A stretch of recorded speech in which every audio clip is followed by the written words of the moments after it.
স্বামী স্ত্রীর সম্পর্ক নষ্ট হয় মেয়েদের তিনটি ভুল করার কারণে। এই ভুল থেকে আমাদেরকে দূরে সরে আসতে হবে, এমনকি তাদের ডিভোর্স হয়ে যায়, তালাক পর্যন্ত চলে যায় এই তিনটি ভুলের কারণে। এই ভুল থেকে নারীদেরকে দূরে সরে আসতে হবে। নাম্বার 1, 1 নাম্বার হচ্ছে নারীদের অতিরিক্ত জেদ।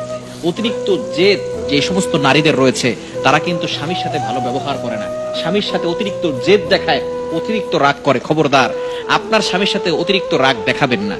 নবীজি সাল্লাল্লাহু আলাইহি ওয়াসাল্লাম এটাকে নিষেধ করে দিয়েছেন।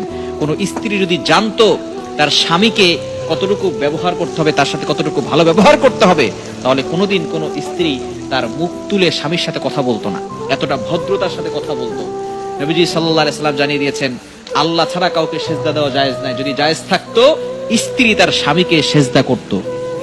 যেহেতু আল্লাহ তাআলা ছাড়া কাউকে সেজদা করা জায়েজ নাই, এই জন্য স্বামীকে সেজদা দিবে না। তাহলে একটু চিন্তা করে দেখেন স্বামীকে কতটা শ্রদ্ধা করতে বলা হয়েছে, কতটা আনুগত্য করতে বলা হয়েছে, কতটা খেদমত করতে বলা হয়েছে। এজন্য 1 নাম্বার হচ্ছে অতিরিক্ত রাগ, অতিরিক্ত জেদ দেখানো যাবে না।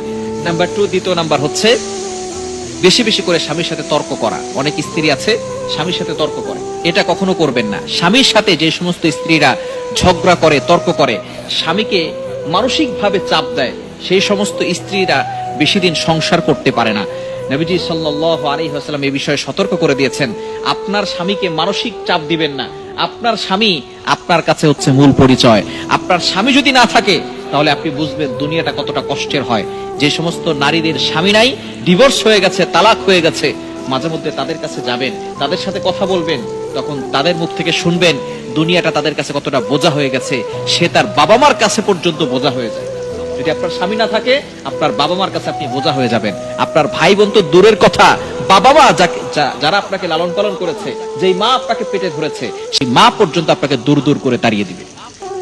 আমাদের কাছে ফোন দিয়ে এক মেয়ে কিছুদিন আগে বলতেছে যে হুজুর, আমার মা, যেই মা আমার সংসার নষ্ট করে দিচ্ছে, সেই মা এখন আমাকে ঘর থেকে বের করে দিচ্ছে। সুতরাং কেউ আপনাকে পরিচয় দিতে চাইবে না। সুতরাং আপনার স্বামী হচ্ছে আপনার মূল পরিচয়। এই জন্য স্বামীর সাথে তর্কে জড়াবেন না। এবং 3 নাম্বার হচ্ছে খুবই গুরুত্বপূর্ণ, সেটা হচ্ছে বাবার বাড়ির কুপরামর্শে নিয়ে যদি চলে তাহলে ওই সংসার বেশি দিন টিকে না। মা অনেক সময় উল্টাপাল্টা বুদ্ধি দেয়, খবরদার, আপনার স্বামী আগে, এরপরে মা যদি উল্টাপাল্টা বুদ্ধি দেয় তাহলে মার কোনো কুপরামর্শ আপনি নিবেন না, তাহলে কিন্তু সংসার বেশি দিন টিকবে না। এই বিষয়ে আমাদেরকে সবসময় সতর্ক থাকতে হবে। প্রত্যেকটা নারীকে এই বিষয়গুলো জানতে হবে, যাতে করে তার স্বামীর সাথে ভালো ব্যবহার করে, উত্তম ব্যবহার করে। স্বামী খারাপ হতে পারে, কিন্তু আপনার স্বামী তো ফেরাউনের মতো খারাপ না। আপনার স্বামী ফেরাউনের মতো খারাপ না। ফেরাউনের সাথে হযরতে আসিয়া তিনি থেকে দুনিয়া থেকে এই জান্নাত পেয়ে তারপরে গিয়েছেন। সুতরাং আপনার স্বামীর জন্য আপনি দোয়া করেন। আপনি নামাজ পড়েন না, আপনি রাতের বেলা উঠে তাহাজ্জুদে নামাজ পড়েন না, আপনি 5 ওয়াক্ত নামাজ পড়েন, তাহাজ্জুদে নামাজ পড়েন, আপনার স্বামীর জন্য দোয়া করেন। দোয়া কিন্তু অনেক বড় অস্ত্র। আপনার স্বামী খারাপ হলেও আপনার দোয়ার বদৌলতে আল্লাহ তাআলা আপনার স্বামীকে ভালো করে দিতে পারেন।